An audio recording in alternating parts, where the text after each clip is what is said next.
Now let's take a look at the heat rate example, the gas turbine example that we discussed in the handout or the PDF handout that I posted online.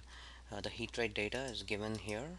We have about 67 data points, and we have been asked to test a hypothesis. The null hypothesis is mu equals 10,000 kilojoules per kilowatt hour, and H1, the alternative hypothesis, is mu is being greater than 10,000, and it's a one-sided hypothesis, and we know that we can use Z naught because we have a a large enough n, so we can use a Z statistic, and our sigma is also known.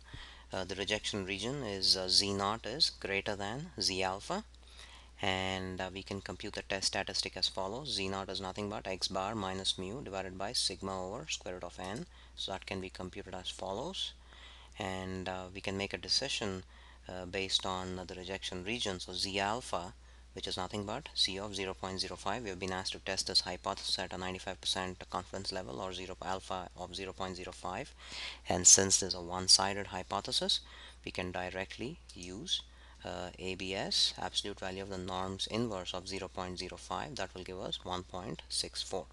So clearly, since Z naught is much greater than Z alpha, we can reject the null hypothesis and state that the heat rate of gas turbines exceeds 10,000 kilojoules per kilowatt hour. The p-value approach also should yield the same answer, so we can also ascertain that clearly. I just threw in the figure from the p-value notes here. So we are looking at an upper tail test. P-value is nothing but 1 minus phi of 0. Phi of 0 gives you this area, so 1 minus phi of 0 gives you that area, which is the lowest level of significance at which the H naught can be rejected.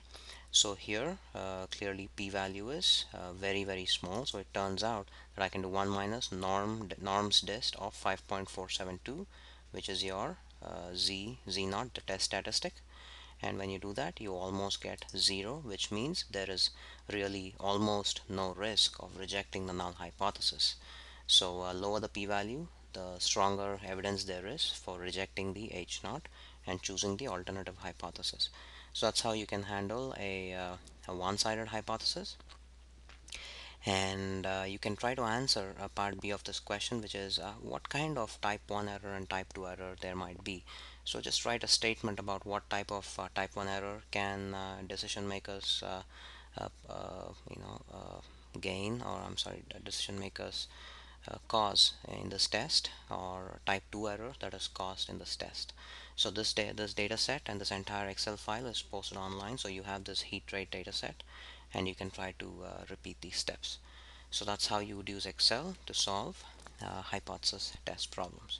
So in the next module we will talk about hypothesis testing for normal populations when mean and variance are both unknown, and we'll start to use the t-distribution.